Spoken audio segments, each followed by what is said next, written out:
ನಿಮ್ಮ ಯಶಸ್ಸಿನ ರಹಸ್ಯ ನಿಮಗೆ ಗೊತ್ತೇ? ನಿಮ್ಮ ಇಂದಿನ ಸಣ್ಣ ಸಣ್ಣ ಹೆಜ್ಜೆಗಳು ನಾಳೆ ದೊಡ್ಡ ಸಾಧನೆ ಮಾಡುವುದಕ್ಕೆ ಅವಕಾಶ ನೀಡುತ್ತೆ ಅನ್ನುವಂಥದ್ದನ್ನು ಯಾವತ್ತಾದರೂ ಯೋಚಿಸಿದ್ದೀರಾ? ನಿಮ್ಮನ್ನ ನೀವು ಎಷ್ಟು ನಂಬುತ್ತೀರಿ? ನೀವು ನಿಮ್ಮನ್ನ ಎಷ್ಟು ನಂಬುತ್ತೀರಿ ಅಷ್ಟೇ ನಿಮಗೆ ಜಗತ್ತು ಮತ್ತು ಬ್ರಹ್ಮಾಂಡ ನಂಬುತ್ತೆ ಅನ್ನುವುದನ್ನ ನಿಮಗೆ ತಿಳಿದಿದೆ.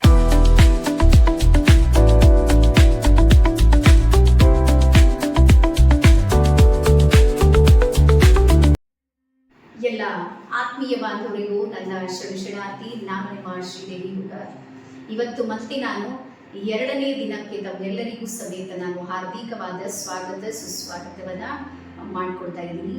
ಇವತ್ತಿನ ಅತ್ಯಂತ ಮಹತ್ವವಾದ ಟಾಪಿಕ್ ಅನ್ನ ನಾನು ನಿಮ್ಗೆ ತಗೊಂಡು ಬಂದೀನಿ. ಅದು ಯಾವುದು ಅಂದ್ರೆ ಅವಕಾಶ ಅನ್ನುವಂಥದ್ದು. ಹಾಗಾಗಿ ನಮ್ಮಲ್ಲಿ ಹೇಳ್ತಾರ, ಆಕಾಶಕ್ಕಿಂತಲೂ ದೊಡ್ಡದು ಯಾವ್ದಾದ್ರೂ ಇದ್ರೆ ಅದು ಯಾವುದು ಅಂದ್ರೆ ಅವಕಾಶ. ಹಾಗಾಗಿ ಲೈಫ್ ನಲ್ಲಿ ಇವತ್ತು ಬಹಳ ದೊಡ್ಡ ಅಚೀವ್ಮೆಂಟ್ ಅನ್ನ ಮಾಡಿದ್ದಾರೆ ಅಥವಾ ಗೋಲ್ಸ್ ಅನ್ನ ಹೋಗಿ ತಲುಪಿದ್ದಾರೆ. ಗೋಲ್ ಸೆಟ್ಟಿಂಗ್ ಅವ್ರು ಸಕ್ಸಸ್ ಆಗಿದೆ, ಅವ್ರು ಅಂದುಕೊಂಡಿದ್ದ ಕೆಲಸವನ್ನ ಸಂಪೂರ್ಣ ಆಗಿದೆ, ಡ್ರೀಮ್ಸ್ ಎಲ್ಲಾನು ಕಂಪ್ಲೀಟ್ ಆಗಿದೆ.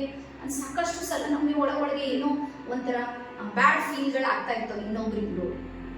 ಆದ್ರೆ ಅವರನ್ನ ಸ್ವಲ್ಪ ನೀವು ಡೆಪ್ತ್ ಆಗಿ ಅಥವಾ ಸಮೀಪದಿಂದ ನೀವೇನಾದ್ರೂ ಅಬ್ಸರ್ವ್ ಮಾಡಿದ್ರ ಅವ್ರು ಏನ್ ಮಾಡಿರ್ತಾರೆ ಮುಖ್ಯವಾಗಿ ಅಂದ್ರೆ ಅವ್ರ ಲೈಫ್ ನಲ್ಲಿ ಬಂದಿರುವಂತ ಅವಕಾಶ ಇದೆ ನೋಡ್ರಿ, ಅದನ್ನ ಕ್ಯಾಚ್ ಮಾಡಿರ್ತಾರೆ, ಅದನ್ನ ಸ್ವೀಕಾರ ಮಾಡಿರ್ತಾರೆ. ಸ್ವೀಕಾರ ಮಾಡಿದ್ಮೇಲೆ ಅದರ ಮೇಲೆ ವರ್ಕ್ ಮಾಡೋದಕ್ಕೆ ಶುರು ಮಾಡ್ತಾರೆ. ಫೋಕಸ್ ಆನ್ ಒನ್ ವರ್ಕ್, ಒಂದೇ ಕೆಲಸದ ಮೇಲೆ ಫೋಕಸ್ ಮಾಡ್ತಾರೆ. ಅವ್ರಿಗೆ ಗೊತ್ತಿರುತ್ತೆ ಈ ಅವಕಾಶ ನೀವು ಬಹಳ ದೊಡ್ಡ ಲೆವೆಲ್ ಅಲ್ಲಿ ಕರ್ಕೊಂಡು ಹೋಗುತ್ತೆ ಅಂತ. ಅವಾಗ ಸ್ಟೆಪ್ ಬೈ ಸ್ಟೆಪ್ ಅವ್ರು ಕೆಲಸ ಮಾಡ್ತಾ ಹೋಗ್ತಾರೆ. ಕೆಲವೊಂದ್ಸಲ ಅವ್ರಿಗೆ ಸಪೋರ್ಟಿವ್ ಸಿಸ್ಟಮ್ ಸಿಗುತ್ತೆ, ಕೆಲವೊಂದ್ಸಲ ಸಿಗೋದಿಲ್ಲ. ಕೆಲವೊಂದ್ಸಲ ಬೇಷ್ ಅನ್ನೋರು ಸಿಗ್ತಿರ್ತಾರ, ಕೆಲವರು ಇದೇನ್ ಮಾಡ್ತಾ ಇದ್ದೀರಿ ಅನ್ನುವಂತ ಸಂಶಯಾತ್ಮಕ ದೃಷ್ಟಿಯಿಂದ ನೋಡೋರು ಸಿಕ್ಕಿರ್ತಾರೆ. ಅದು ಯಾವುದನ್ನ ಅವ್ರು ತಲೆ ಕೆಡಿಸ್ಕೊಳ್ಳೋದಿಲ್ಲ. ಅವ್ರು ತಲೆ ಕೆಡಿಸ್ಕೊಳ್ಳೋದು ಯಾವುದಕ್ಕೆ ಅಂದ್ರ ನಾನು ಇದ್ರ ಮೇಲೆ ಸತತವಾಗಿ ಕೆಲಸವನ್ನ ಮಾಡಬೇಕು, ಈ ಅವಕಾಶವನ್ನ ಸದುಪಯೋಗ ಮಾಡಿಕೊಳ್ಬೇಕು. ಅವರು 3 ವರ್ಷ 4 ವರ್ಷ 5 ವರ್ಷ ಈ ರೀತಿ ಅವ್ರು ಒಂದೇ ಫೋಕಸ್ ಮೇಲೆ ಕೆಲಸ ಮಾಡ್ತಾರ. ಒಂದು ದಿನ ಅವರು ಸಕ್ಸಸ್ ಆಗ್ತಾರೆ. ಹಾಗಾದ್ರೆ 2ನೇ ವಿಷಯ ಏನು ಅಂದ್ರ, ನಾವ್ ಯಾಕೆ ಸಕ್ಸಸ್ ಆಗ್ಲಿಲ್ಲ? ಹಾಗಾದ್ರೆ ನಮ್ಗೆ ಅವಕಾಶಗಳು ಸಿಗ್ಲಿಲ್ಲೇನು? ಬಹಳಷ್ಟು ಸಲ ಸಿಕ್ಕಿದೆ. ಹಾಗಾದ್ರೆ ಸಿಕ್ಕಾಗ ನಮ್ಮ ಮನಸ್ಥಿತಿ ಏನಿತ್ತು ಅಂತ ಒಂದ್ಸಲ ಯೋಚನೆ ಮಾಡ್ರಿ. ಯಾವಾಗ ಅವಕಾಶ ಸಿಕ್ಕಿತ್ ನೋಡ್ರಿ, ಅವತ್ತಿನ ದಿನ ನಮ್ಗೆ ಭಯ ಇತ್ತು ಒಳಗೆ, ಅದು ಮಾಡ್ತೀನೋ ಇಲ್ಲ ಅನ್ನುವಂತ ಅನುಮಾನ ನಮ್ಮಲ್ಲಿತ್ತು. ಅದಾದ ನಂತರ 3ನೇದು ಬರುತ್ತೆ, ಅಚಾನಕ್ ಆಗಿ ನಾನು ಒಂದು ಹೊಸ ಕಾರ್ಯವನ್ನ ಮಾಡೋದಕ್ಕೆ ನಿಂತಾಗ ಜನ ಏನಂತಾರೋ, ಸಮಾಜ ಏನ್ ಹೇಳುತ್ತೆ, ಅದಕ್ಕೆ ಹೇಳ್ತಾರೆ ಸಬ್ಸೆ ಬಡಾರೋ ಕ್ಯಾ ಕಹಿಂಗೆ ಲೋಗ. ಹಾಗಾಗಿ ನಮಗೆ ಬಂದಿರುವಂತ ಅವಕಾಶವನ್ನ ಜನರ ಭಯಕ್ಕಾಗಿ, ಸಮಾಜದ ಭಯಕ್ಕಾಗಿ, ಕುಟುಂಬದ ಸಪೋರ್ಟ್ ಇಲ್ಲ ಅನ್ನುವ ಕಾರಣಕ್ಕಾಗಿ, ಅಥವಾ ನನ್ನ ಸಿಸ್ಟಮ್ನ ವಿರುದ್ಧ ನಾನು ಏನಾದ್ರೂ ಹೋಗ್ತೀನಿ ಅನ್ನುವಂತಹ ಡೌಟ್ ನಮ್ಮೊಳಗಿರುತ್ತೆ ನೋಡ್ರಿ, ಆ ಅವಕಾಶವನ್ನ ನಾವೇನ್ ಮಾಡ್ತೀವಿ ಅಂದ್ರ ಕಳ್ಕೊಂಡು ಬಿಡ್ತೀವಿ. ಹಾಗಾಗಿ ನೆನ್ಪಿಡ್ರಿ, ಸಕ್ಸಸ್ಫುಲ್ ವ್ಯಕ್ತಿ ಯಾರು ಅಂದ್ರ ಬಂದಿರೋ ಅವಕಾಶವನ್ನ ಕ್ಯಾಚ್ ಮಾಡ್ಕೊಳ್ಬೇಕು, ಅದನ್ನ ಸ್ವೀಕಾರ ಮಾಡಬೇಕು, ಅದನ್ನ ಸರ್ಚ್ ಮಾಡಬೇಕು. ಒಂದಲ್ಲ ಒಂದು ದಿವಸ ಇದು ಜಗತ್ತಿಗೆ ಬೇಕೇ ಬೇಕು. ನಿಮ್ಗೆ ಗೊತ್ತಿರಲಿ, ಕೀಪ್ಯಾಡ್ ಫೋನ್ಗಳಿದ್ದಾಗ ನಮ್ಮ ಮನಸ್ಥಿತಿ ಬೇರೆನೇ ಇತ್ತು. ನಮ್ಮ ಜಗತ್ತು ಬಹಳ ಸಣ್ಣದಿತ್ತು ಕೀಪ್ಯಾಡ್ ಇದ್ದಾಗ. ನನಗೆ ಯಾವ್ದಾದ್ರು ಒಬ್ರಿಗೆ ಕಾಲ್ ಮಾಡ್ಬೇಕಂದ್ರೆ ಪ್ರತಿಯೊಂದು ನಂಬರ್ಸ್ಗಳನ್ನ ನಾವೇನ್ ಮಾಡ್ತಿದೀವಿ ಅಂದ್ರೆ ಡಯಲ್ ಮಾಡ್ಬೇಕಿತ್ತು. ಅವಾಗ ಹೋಗಿ ಅದು ಕನೆಕ್ಟ್ ಆಗ್ತಿತ್ತು. ಅದು ಇಂತಿಷ್ಟೇ ಸಮಯ ಅಂತ ಇರ್ತಿತ್ತು, ಅಷ್ಟು ಮುಗಿದ ಮೇಲೆ ಅದು ಮುಕ್ತಾಯವಾಗ್ತಿತ್ತು. ಅವಾಗ ಅದ್ರದ್ದು ಅವಕಾಶ ಇತ್ತು, ಅದು ಆಯ್ತು.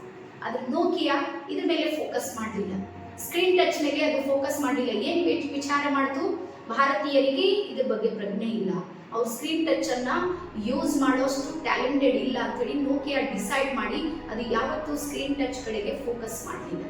ಅಂದ್ರೆ ಅಪ್ಡೇಟ್ ಆಗಲಿಲ್ಲ. ಅವಕಾಶವನ್ನ ಸದುಪಯೋಗ ಪಡಿಸಿಕೊಳ್ಳುವಲ್ಲಿ ನೋಕಿಯಾ ಒಂದು ಹೆಜ್ಜೆ ಹಿಂದಿಟ್ಟಿರುವಂತ ದೊಡ್ಡ ಉದಾಹರಣೆ ಇಡೀ ಪ್ರಪಂಚಕ್ಕೆ ಗೊತ್ತಿದೆ. ನಾವು ಎಲ್ಲಾದ್ರೂ ನೋಕಿಯಾ ತರ ಆಗಿವ? ಯೋಚನೆ ಮಾಡಿ. ಅದೇ ಕೀಪ್ಯಾಡ್ ಜಮಾನದೊಳಗೆ ಅದೇ ಜಗತ್ತನ್ನ ಕಟ್ಕೊಂಡು, ಅದೇ ಸಂಸಾರದ ಜಂಜಾಟನ್ನ ಇಟ್ಕೊಂಡು ಇವತ್ತಿನ್ನೂ ನಾವು ಮುಂದೆ ಹೆಜ್ಜೆ ಇಟ್ಟಿಲ್ಲ ಅಂದ್ರ ಇದು ನಮ್ಮ ತಪ್ಪಿದೆ ಹೊರತಾಗಿ ಬ್ರಹ್ಮಾಂಡದ ತಪ್ಪಲ್ಲ, ಅಥವಾ ನಮ್ಮ ಸಿಸ್ಟಮ್ನ ತಪ್ಪಲ್ಲ. ಹಾಗಾದ್ರೆ ಒಂದ್ ವೇಳೆ ನಮ್ಮ ಸಿಸ್ಟಮ್ ತಪ್ಪಿದೆ ಅಂತ ನಮ್ಗೆ ಏನಾದ್ರೂ ಅನಿಸಿದ್ರೆ ಯಾರು ಸಕ್ಸಸ್ಸೇ ಆಗ್ತಾ ಇರಲಿಲ್ಲ.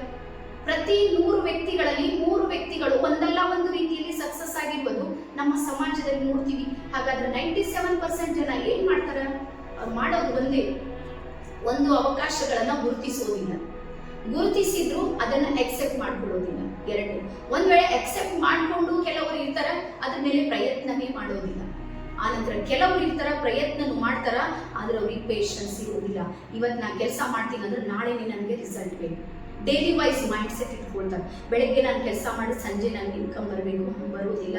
ಪ್ರತಿಯೊಂದಕ್ಕೂ, ಪ್ರತಿಯೊಂದು ಸಕ್ಸಸ್ಸಿಗೂ ಅದರಲ್ಲಿ ಆಗಿರುವಂಥ ಕಾಲಾವಕಾಶ, ಸಮಯ ಕೇಳುತ್ತೆ. ಸಾಧನೆ ಏನು ಕೇಳುತ್ತೆ ನಮ್ಮಿಂದ ಅಂದ್ರೆ ಸಮಯ ಕೇಳುತ್ತೆ, ಸಹನೆ ಕೇಳುತ್ತೆ. ಅವಾಗ ಮಾತ್ರ ನಮ್ಮ ಅವಕಾಶಗಳಿಗೆ ನೋಡಿ ಅದು ಸದುಪಯೋಗ ಆಗೋದಕ್ಕೆ ಸಾಧ್ಯ ಇದೆ. ಹಾಗಾಗಿ ಇವತ್ತು ಪುನಃ ನಿಮ್ಗೊಂದು ಹೋಮ್ವರ್ಕ್ ಇದೆ. ನಿಮ್ಮ ಜೀವನದಲ್ಲಿ ಯಾವ ಯಾವ ಕಾಲಘಟ್ಟದಲ್ಲಿ ನಿಮ್ಗೆ ಏನೇನು ಅವಕಾಶಗಳು ಸಿಕ್ಕಿರ್ಬೋದು ಯೋಚನೆ ಮಾಡಿ. ಯಾವುದೋ ಸ್ಟೇಜಲ್ಲಿ ಹೋಗಿ ಮಾತಾಡೋ ಅವಕಾಶ ಬಂದಿತ್ತು, ನೀವು ಕಳ್ಕೊಂಡ್ಬಿಟ್ಟಿರಿ. ಯಾರಿಗೋ ಸಹಾಯ ಮಾಡೋ ಅವಕಾಶ ಪರಮಾತ್ಮ ನಿಮ್ಗೆ ಕೊಟ್ಟಿದ್ದ, ಅದನ್ನು ನೀವು ಕಳ್ಕೊಂಡ್ರಿ.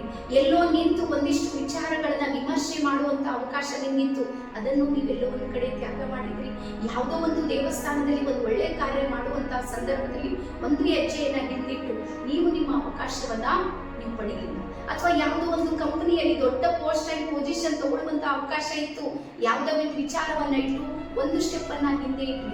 ನಿಮ್ಮದೇ, ನಮ್ಮ ಧರ್ಮ ಅಂತ ಹೇಳ್ತೀವಿ ನೋಡಿ, ನಮ್ಮ ಧರ್ಮದಲ್ಲಿ ಒಂದಿಷ್ಟು ಏನೋ ಒಂದು ಮಾಡಬೇಕು ಅನ್ನುವಂತ ಅವಕಾಶ ಇದ್ದಾಗೂ ಸಮೇತ ನಾನು ನನ್ನವರನ್ನೇ ನಿಂದನೆ ಮಾಡ್ತಾ, ನನ್ನವರದೇ ಕಾಲನ್ನ ಎಳಿತ, ನಾನು ಎಲ್ಲೋ ಒಂದ್ ಕಡೆ ನನ್ನ ಅವಕಾಶವನ್ನ ನಾನು ಸದುಪಯೋಗ ಮಾಡ್ಕೊಂಡಿಲ್ಲ ಅನ್ನುವಂಥ ನೋವು ಡೆಫಿನೆಟ್ಲಿ ನಿಮಗೂ ಇದಿರುತ್ತೆ.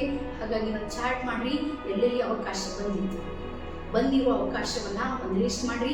ಇನ್ನೊಂದು ಕಡೆ ಆ ಅವಕಾಶಗಳನ್ನ ನಾನು ಏನ್ ಮಾಡ್ದ, ಸದುಪಯೋಗ ಮಾಡ್ಕೊಂಡಿನ ಅಥವಾ ಅದನ್ನ ಬಿಟ್ಟಾಕಿ. 100% ಹೇಳ್ತೀನಿ, ನೀವು ನಿಮ್ಮ ಲೈಫ್ನಲ್ಲಿ ಬಂದ ಅವಕಾಶಗಳನ್ನ ಒಂದು ಬಿಟ್ಟು ಹಾಕೋದಕ್ಕೆ ಸಾಕಷ್ಟು ಕಾರಣ ಇದೆ. ಅದರಲ್ಲಿ ನನ್ಗೆ ಆಗೋದಿಲ್ಲ, ನನ್ನ ಫ್ಯಾಮಿಲಿ ಸಪೋರ್ಟ್ ಮಾಡೋದಿಲ್ಲ, ಸಿಸ್ಟಮ್ ಸರಿ ಇಲ್ಲ, ಸಮಾಜ ಒಪ್ಪೋದಿಲ್ಲ, ಇವೆಲ್ಲವೂ ಇಲ್ಲ ಸಲ್ಲದ ವಿಚಾರಗಳನ್ನ ನಿಮ್ಮ ತಲೆಯಲ್ಲಿಟ್ಟುಕೊಂಡು ನೀವು ಅವಕಾಶದಿಂದ ವಂಚಿತ ಆಗಿದ್ದೀರಿ. ಆದರೂ ನಿಲ್ಲಿ, ಯೋಚನೆ ಮಾಡಿ.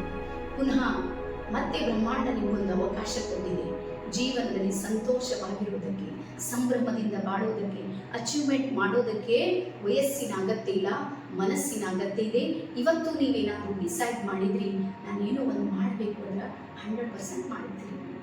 100ಕ್ಕೆ 100ರಷ್ಟು ನೀವು ಸಾಧನೆಯನ್ನು ಮಾಡುವ ಎಲ್ಲ ಸಾಧ್ಯತೆಗಳು ನಿಮ್ಮ ಹತ್ರ ಇವೆ. ಒಂದು ಸಲ ಹೇಳ್ರಿ, ಯೋಚನೆ ಮಾಡ್ರಿ, ಲೀಸ್ಟ್ ರೆಡಿ ಮಾಡ್ರಿ, ಸ್ಟೆಪ್ ಅನ್ನ ಇಡೋದಕ್ಕೆ ಶುರು ಮಾಡ್ರಿ. ಅದರಲ್ಲಿ ಮೊದಲ ಹಂತ ಸೋಲಿರ್ಬೋದು, ಎರಡನೇ ಹಂತ ಮತ್ತೆ ಸೋಲಿರ್ಬೋದು, ಮೂರನೇ ಹಂತಕ್ಕೆ ಮತ್ತೆ ನೀವು ಸೋಲ್ಬೋದು. ಆದ್ರೆ 10ನೇ ಹಂತಕ್ಕೆ ಬಂದಾಗ 100ರಷ್ಟು ನೀವು ಗೆಲುವನ್ನ ಸಾಧಿಸಿರ್ತೀರಿ. ಇದು ನನ್ನ ಅನುಭವದ ವಿಚಾರವನ್ನ ಹೇಳ್ತಾ ಇದ್ದೀನಿ. ಮತ್ತೆ ನಾನು ನಿಮ್ಮ ಎದುರಿಗೆ ಇವತ್ತಿದ್ದೀನಿ ಅಂದ್ರೆ ನಾನು ಒಂದೇ ಕೆಲಸ ಮಾಡಿದ್ದೆ. ಏನು ಅಂದ್ರೆ ನನಗೆ ಎಲ್ಲಿ ಅವಕಾಶ ಸಿಗ್ತಿತ್ತು, ನಾನು ನಿಂತು ಯೋಚನೆ ಮಾಡ್ತಿದ್ದ, ಈ ಅವಕಾಶದಿಂದ ನಂದು ಒಳ್ಳೇದಾಗಬೇಕು ಮತ್ತು ನನ್ನ ಸಮಾಜಕ್ಕೂ ಒಳ್ಳೇದಾಗಬೇಕು. ಎರಡು ಯಾವಾಗಲೂ ಎಸ್ ಅಂತೇಳಿ ನನ್ನ ಸಬ್ಕಾನ್ಶಿಯಸ್ ಮೈಂಡಲ್ಲಿ ಬಂದಿದೆ. ಆ ಅವಕಾಶ ನಾನು ಯಾವುದೇ ಕಾರಣಕ್ಕೂ ಮಿಸ್ ಮಾಡ್ಕೊಂಡಿಲ್ಲ. ಅದಕ್ಕೆ ತೊಂದರೆಗಳು ಬಂದಿಲ್ಲ ಅಂತಿಲ್ಲ, ತೊಂದರೆಗಳು ಭಾಳಷ್ಟು ಬಂದು, ಮತ್ತು ಯಾರು ತೊಂದರೆ ಕೊಟ್ಟರು ಅವರೇ ಸೈಡ್ ಆದರೂ ಪಾಪು, ಅವ್ರು ಯಾರಿಂದ ನಮ್ಗೆ ಏನು ಸಮಸ್ಯೆ ಆಗಲಿಲ್ಲ. ಹಾಗಾಗಿ ನನ್ನ ಅವಕಾಶವನ್ನ ನಾನು ಸದುಪಯೋಗ ಮಾಡಿಕೊಂಡು ಇವತ್ತಿನಿಂದಲೂ ನಾನು ಪ್ರಾರಂಭ ಮಾಡಿದ್ರೆ ನಾನು ಸಕ್ಸಸ್ ಆಗ್ತೀನಿ ಅನ್ನುವಂಥ ಭಾವದೊಂದಿಗೆ ಪುನಃ ಹೇಳ್ರಿ, ಎದ್ದು ನಿಲ್ರಿ, ನಿಮ್ಮ ಕಾರ್ಯದ ಮೇಲೆ ನೀವು ಫೋಕಸ್ ಅನ್ನ ಮಾಡ್ರಿ ಅಂತ ಹೇಳ್ತಾ, ಈ ಅವಕಾಶ ಸದುಪಯೋಗ ಮಾಡಿ ಅಂತ ಹೇಳ್ತಾ ಎಲ್ಲರಿಗೂ ಇನ್ನೊಂದು ಸಲ ಶರಣಾರ್ಥಿ. ನಿಮಗೂ ಸಮೇತ ಈ ಎಲ್ಲ ಪ್ರಶ್ನೆಗಳಿಗೂ ಉತ್ತರವನ್ನು ಬೇಕು. ನಿಮ್ಮ ಗೊಂದಲಗಳನ್ನು ನೀವು ನಿವಾರಣೆ ಮಾಡಿಕೊಳ್ಬೇಕು. ನಿಮ್ಮ ಸಕ್ಸಸ್ನ ದಾರಿಯಲ್ಲಿ ಒಂದು ಸಪೋರ್ಟಿವ್ ಸಿಸ್ಟಮನ್ನು ನೀವೇನಾದರೂ ಸರ್ಚ್ ಮಾಡ್ತಾ ಇದ್ದೀರಿ ಮತ್ತು ನಿಜಕ್ಕೂ ನಿಮಗೆ ಅದರದ ಅವಶ್ಯಕತೆ ಮತ್ತು ಅನಿವಾರ್ಯತೆ ಇದೆ ಅಂದರೆ ನಮ್ಮ ಅಕಾಡೆಮಿ ನಿಮಗೆ ಸಂಪೂರ್ಣ ಬಲ ಮತ್ತು ಬೆಂಬಲವಾಗಿ ನಿಮಗೆ ಸಹಾಯ ಮಾಡೋದಕ್ಕೆ ನಿಂತಿದೆ. ನಾವು ನಮ್ಮ ಗುರಿಯನ್ನು ಇಟ್ಟುಕೊಂಡಿರುವಂಥದ್ದು ಯಾವುದು ಅಂದರೆ ಸಾಮಾಜಿಕವಾಗಿರುವಂಥ ಒಂದಿಷ್ಟು ಪರಿವರ್ತನೆಯನ್ನು ವ್ಯಕ್ತಿ ಯಾವಾಗ ಮಾಡೋದಕ್ಕೆ ಸಾಧ್ಯ ಇದೆ ಅಂದ್ರೆ ಅವನು ಸ್ವಯಂ ಪರಿವರ್ತನೆಯಾದಾಗ ಮಾತ್ರ ಸಾಧ್ಯ ಇದೆ. ಹಾಗಾಗಿ ನಿಮ್ಮ ಪರಿವರ್ತನೆಗಾಗಿ ನಾವು ನಿಮ್ಮ ಜೊತೆಗೆ ಕೈ ಜೋಡಿಸೋದಕ್ಕೆ ರೆಡಿ ಇದ್ದೀವಿ. ನೀವು ರೆಡಿ ಇದ್ದೀರಾ? Thank you.